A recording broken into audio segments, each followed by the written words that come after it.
Hadis ketujuh yaitu keutamaan orang yang pandai dan yang belum pandai membaca Al-Qur'an. An Aisyah qalat, ini hadis ini diriwayatkan oleh Ibunda Aisyah radhiyallahu anha, ya, beliau berkata, qala Rasulullah sallallahu alaihi wasallam, Rasul sallallahu alaihi wasallam bersabda, al-mahiru bil Qur'an, ya, al-mahiru bil Qur'an. Orang yang pandai membaca Al-Qur'an, ma'as safaratil kiramim bararah, akan Allah sandingkan bersama para malaikat yang mulia. Waladhi yaqra'ul Qur'ana, dan orang-orang yang membaca Al-Qur'an wa yatata'ta'u fihi, kemudian terbata-bata itu. Wa yatata'ta'u fihi itu bacaannya terbata-bata. Wa huwa alaihi syakun, kemudian susah itu membacanya, berat membacanya. Lahu ajron, maka orang tersebut akan mendapatkan 2 pahala. Derajat hadis ini adalah hadis sahih yang diriwayatkan oleh Imam Bukhari, Muslim, dan Abu Daud, Tirmizi, dan Ibnu Majah. Ini hadisnya sahih, ya. Faidah hadis para ummahat yang dimuliakan Allah Subhanahu wa taala, maksud orang yang mahir membaca Al-Qur'an adalah yang sempurna bacaan Al-Qur'annya sesuai dengan tajwid dan tahsinnya, serta dapat membacanya dengan lancar tanpa terbata-bata. Nah, itu, ya. Ini apa? Orang yang mahir dalam membaca Al-Qur'an itu adalah yang sempurna bacaannya, mampu membaca Al-Quran dengan tajwid dan tahsinnya, kemudian lancar membacanya. Ini orang yang, ya, dikatakan mahir.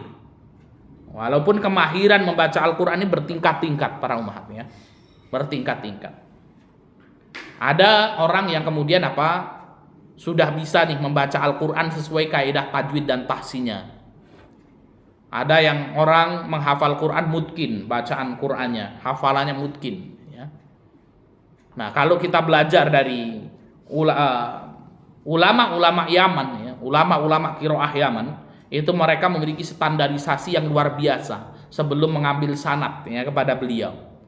Ya, contoh, ya, mengambil sanad Hafiz misalnya yang senantiasa kita baca, itu syarat yang pertama adalah hafalannya harus mutkin betul. Ya, kalau kita katakan sudah siap untuk sekali duduk diujikan itu bisa itu. Ya, kalau diuji tidak ada salahnya. Itu hafalan Qur'annya harus mutkin. Kemudian yang kedua, dia harus hafal matan tuhfatul atfal itu. Hifdzan wa syarhan, baik hafalannya maupun syarahnya. Ya, kalau ditanya harus paham, mengerti. Yang kedua, dia hafal matan jazari, sifat dan makhraj itu harus dikuasai dengan baik. Ya, matan jazari itu harus hifdzan wa syarhan, dihafal, kemudian syarahnya juga harus bisa. Ya, kemudian dia mampu mempraktekkan tuhfatul atfal dan matan jazari ini dengan baik serta memiliki hafalan yang mutkin, baru kemudian boleh mengikuti proses pengambilan sanad itu. Ya. Jadi ketika kemudian belajar 1 tahun itu memiliki sanad hafiz misalnya, maka kemudian ini dikatakan orang yang al-mahiru bil Quran. Bacaannya sudah, ya, bagus sesuai dengan kaidah tajwid yang baik, ya, sesuai dengan sanad yang bersambung dengan Rasul sallallahu alaihi wasallam. Faedah yang kedua, orang yang mahir membaca Al-Qur'an berada bersama malaikat, yaitu mereka memiliki derajat yang sama dengan para malaikat yang mulia karena mereka menjaga Al-Qur'an. Para malaikat yang mulia menjaga Al-Qur'an, begitu pula orang yang mahir membaca kalamullah juga menjaga Al-Qur'an, ya. Maka Allah Subhanahu wa taala berfirman dalam surat Al-Ankabut ayat yang ke-49, bal huwa ayatum bayyinatum fi suduril ladina utul ilma. Ya. Kata Allah Subhanahu wa taala, ya, sebenarnya Al-Qur'an itu adalah ayat-ayat yang nyata di dalam dada orang-orang yang diberi ilmu. Ya, dari para ummahat yang dimuliakan Allah Subhanahu wa taala, arti, ya, al-mahiru bil Qur'an ma'as safaratil kiramim bararah. Orang yang pandai membaca Al-Qur'an bersama dengan para malaikat yang mulia, itu derajatnya sama dengan para malaikat yang mulia. Kenapa? Para malaikat itu menjaga Al-Qur'anul Karim. Ya. Ketika Al-Qur'an diturunkan di Lauhil Mahfudz dijaga, ya, oleh para malaikat. Maka ada ayat, ya, la yamassuhu illal mutahharun.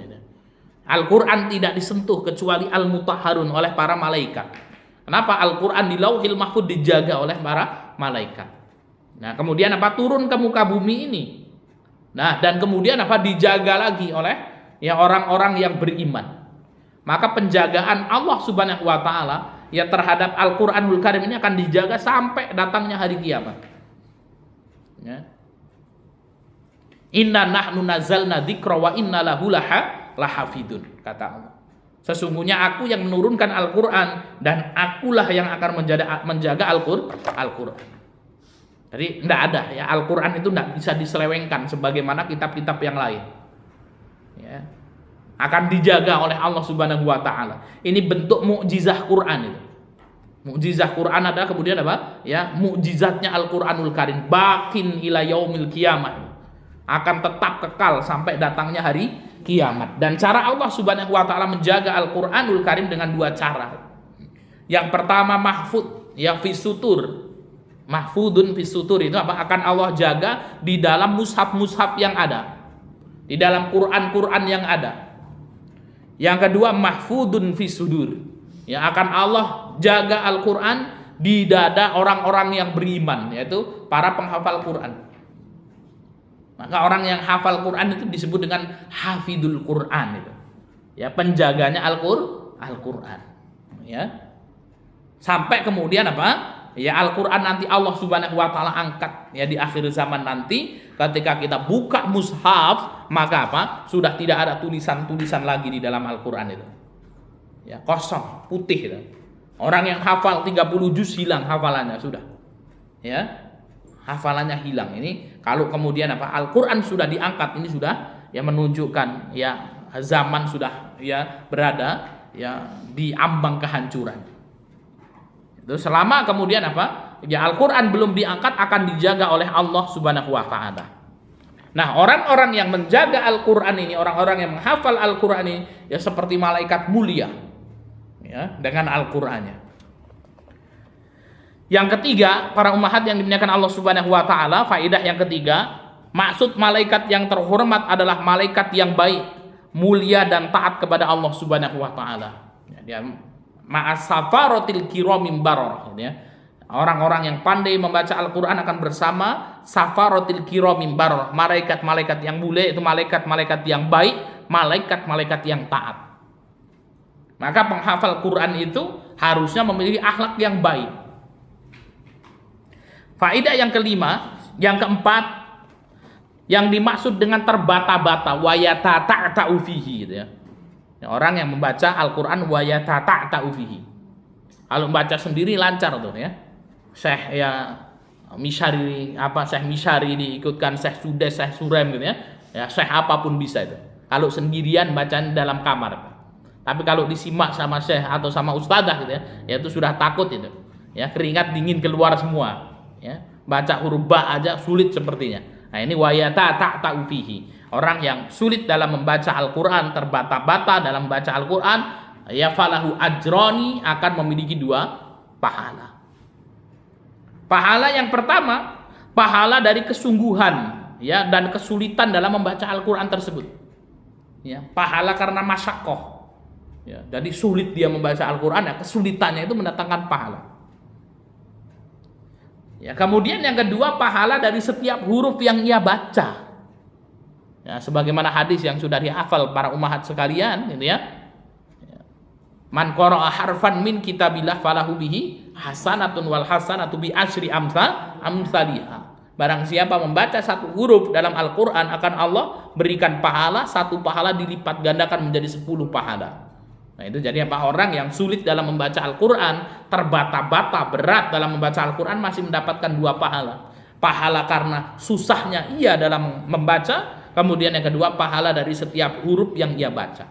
Tapi jangan sampai salah, Pak Ustadz, berarti orang yang pandai dengan orang yang tidak pandai membaca Al-Qur'an, kalau gitu pahalanya lebih besar yang tidak pandai dong, Pak Ustadz. Kenapa? Yang tidak pandai itu pahalanya dapat 2 gitu. Sedangkan yang pandai yang nggak disebutkan di sini, ma'as safaratil kiramim bararah, yang pandai itu ya derajatnya mulia bersama para malaikat, artinya apa? Pahalanya sudah tidak terbatas itu. Ya, jangan sampai kemudian salah. Kenapa orang yang pandai membaca Al-Qur'an sudah melalui proses sulitnya membaca Al-Qur'an itu? Karena orang yang pandai membaca Al-Qur'an nggak ujuk-ujuk langsung pandai membaca Al-Qur'an itu, tidak. ya semuanya akan dimulai dari apa? Proses gitu ya. Ya, sebelum ia pandai kan dia kemudian apa? Ya dia sulit dulu dalam membaca Al-Qur'an, belajar dalam membaca Al-Qur'an. Terus ya dia kemudian berusaha membaca, mempelajari tajwid dan tahsinnya ya, sehingga kemudian untuk melafadzkan makhraj-makhrajnya itu luar biasa ya. Maka untuk menjadi seorang muallim itu harus makhrajnya harus betul benar ya.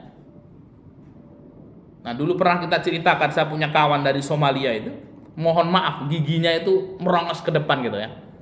Nah, sehingga kemudian apa? Ya ketika kemudian belajar ya mengucapkan huruf ro atau apa itu ya, pokoknya tidak bisa sempurna itu.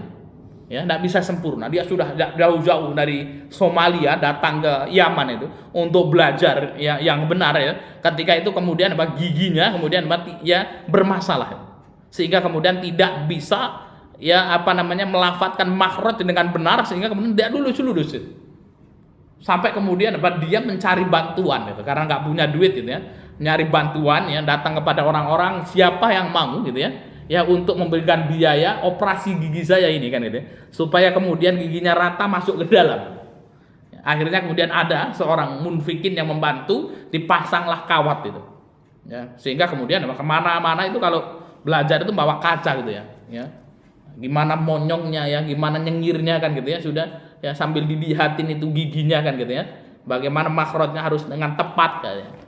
Nah, maka kemudian apa? Seperti itu sulitnya para ummahat yang dimuliakan Allah Subhanahu wa taala. Sampai selesai beliau menyelesaikan syarat hafiz itu. Ya. Maka thariqah belajar Quran itu seperti itu. Ya, di tempat kita ada Syekh Utsman, Somali itu. Ya, orang Somalia ya, kemudian dapat jinsiyah Yaman, sudah 12 tahun di Yaman. Ya, kemudian beliau menikah di sini, ketemu sama orang Lampung Timur, Pekalongan. Ya, menikah istrinya di situ, ngajar setiap hari Senin dan hari Selasa. Ya, kemudian ada 5 ustadzah dan 2 santri gitu ya, yang kemudian saya ikutkan di sini. Ya, kenapa? Karena sudah selesai hafalan Qur'annya semuanya, ya sudah 30 juz sekali majelis, nih orang-orang kita dudukkan di situ belajar. Ada ustadzah yang pakai cadar. Kemudian apa? Kita kumpul bersama syekhnya gitu. Ini bagaimana Syekh? Ya saya harus dibuka itu cadarnya kata beliau. Ya, harus dibuka itu cadarnya. Kenapa? Karena kemudian apa? Ini proses pengambilan sanad kan. Dan amanah dari guru-gurunya itu kemudian apa? Dia harus kemudian sampai jelas pengucapan ya, monyong mulutnya itu kemudian apa? Makhrajnya itu seperti apa? Itu harus kemudian apa? Ya jelas betul. Ya, sehingga kemudian apa? Oh, pengucapannya antara mulut dan suara itu memang betul serasi. Ya. Maka kemudian kita sampaikan ini ya, silakan ustadzah terserah aja itu.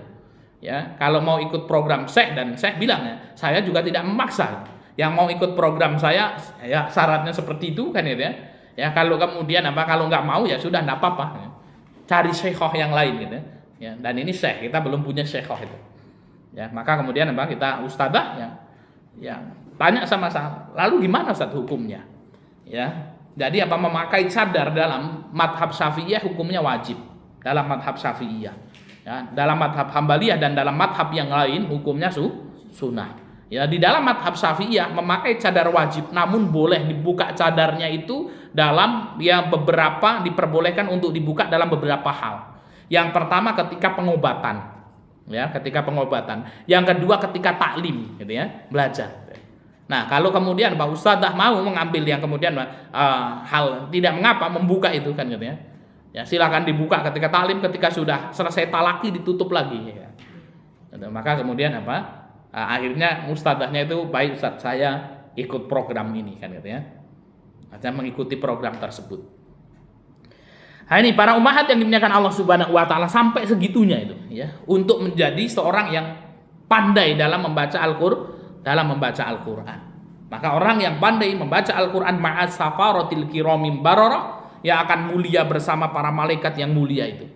Sedangkan orang yang susah dalam membaca Al-Qur'an, falahu ajroni, akan mendapatkan 2 pahala.